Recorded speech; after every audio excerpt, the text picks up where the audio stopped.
Assalamualaikum warahmatullahi wabarakatuh.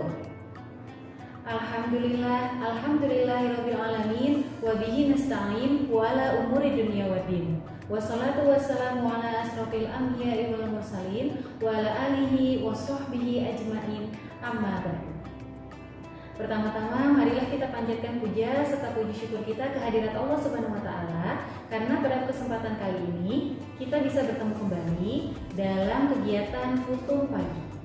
Salawat dan salam tak lupa kita haturkan kepada junjungan kita yakni Nabi besar Muhammad sallallahu alaihi wasallam. Baik teman-teman semua, apa kabar? Mudah-mudahan kalian semua sehat ya. Nah, masih semangat ya menjalankan puasanya?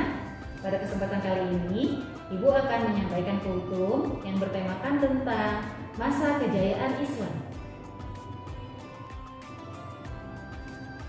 Mengutip dari Jacques Riester, selama 500 tahun, Islam menguasai dunia dengan kekuatannya, ilmu pengetahuan, dan peradabannya yang tinggi. Pernyataan tersebut menggambarkan bahwa siapapun sesungguhnya tidak akan bisa mengelak untuk mengakui keagungan peradaban Islam pada masa lalu dan sumbangsinya bagi dunia, termasuk dunia barat, yang denyutnya masih terasa hingga hari ini. Islam masa lalu yang gemilang, yang telah banyak mempengaruhi peradaban umat manusia di dunia ini, memang merupakan sebuah realitas sejarah. Dengan mengenang kembali masa-masa kejayaan dulu, diharapkan umat Islam secara sadar dan jujur akan mampu melihat kembali kebesaran peradaban Islam masa lalu, sekaligus mengembalikan potensi untuk hadir pada masa kini dan masa yang akan datang. Periodisasi sejarah Islam. Harun Nasution dalam buku Islam ditinjau dari berbagai aspeknya membagi sejarah Islam ke dalam 3 periode besar, yaitu periode klasik. Periode klasik ini merupakan periode kejayaan Islam. Yang kedua, periode pertengahan, yaitu periode yang merupakan kemunduran Islam. Yang ketiga, periode modern, yaitu periode yang merupakan kebangkitan umat Islam yang ditandai dengan munculnya para pembaharu Islam. Masa kejayaan Islam terjadi sekitar tahun 650 sampai 1250. Periode ini disebut periode klasik. Pada kurun waktu itu terdapat 2 kerajaan besar, yaitu Kerajaan Umayyah atau sering disebut Daulah Umayyah dan Kerajaan Abbasiyah yang sering disebut Daulah Abbasiyah. Pada masa Bani Umayyah, perkembangan Islam ditandai dengan meluasnya wilayah kekuasaan Islam dan berdirinya bangunan-bangunan sebagai pusat dakwah Islam. Kemajuan Islam pada masa ini meliputi bidang politik, keagamaan, ekonomi, ilmu bangunan atau arsitektur, sosial, dan bidang militer. Sementara perkembangan Islam pada masa Bani Abbasiyah ditandai dengan pesatnya perkembangan ilmu pengetahuan.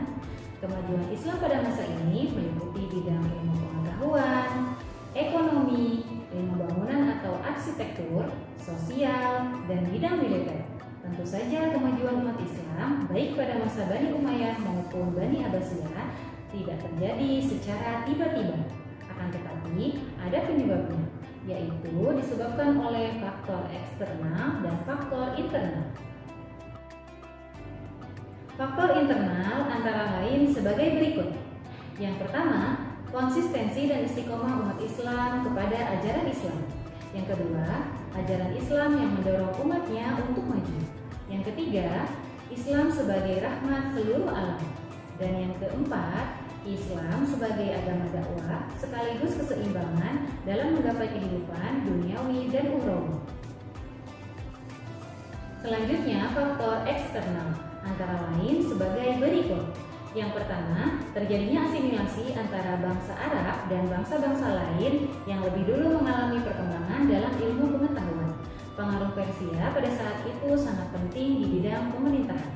Selain itu, mereka banyak berjasa dalam perkembangan ilmu filsafat dan sastra. Adapun pengaruh Yunani masuk melalui berbagai macam terjemah dalam banyak bidang ilmu, terutama filsafat. Yang kedua, gerakan terjemah pada masa periode klasik. Usaha penerjemahan kitab-kitab asing dilakukan dengan giat sekali. Pengaruh gerakan terjemahan terlihat dalam perkembangan ilmu pengetahuan umum, terutama di bidang astronomi, kedokteran, filsafat, kimia, dan sejarah. Selain faktor tersebut, kejayaan Islam disebabkan pula oleh adanya gerakan ilmiah atau etos keilmuan dari para ulama yang ada pada periode klasik tersebut, antara lain sebagai berikut. Yang pertama, melaksanakan ajaran Al-Quran secara maksimal, di mana banyak ayat dalam Al-Quran yang menyuruh agar kita menggunakan akal untuk berpikir. Yang kedua, melaksanakan isi hadis, di mana banyak hadis yang menyuruh kita untuk terus-menerus menuntut ilmu, meskipun harus ke negeri Cina. Bukan hanya ilmu agama yang dicari, tetapi ilmu-ilmu lain yang berhubungan dengan kehidupan manusia di dunia ini. Yang ketiga, mengembangkan ilmu agama dengan berijtihad. Ilmu pengetahuan umum dengan mempelajari ilmu filsafat Yunani, maka pada saat itu banyak bermunculan ulama fikih, tauhid atau kalam, tafsir, hadis, ulama bidang sains atau ilmu kedokteran, matematika, optik, kimia, fisika, geografi, dan lain-lain. Nah, yang keempat, ulama yang berdiri sendiri serta menolak untuk menjadi pegawai pemerintah.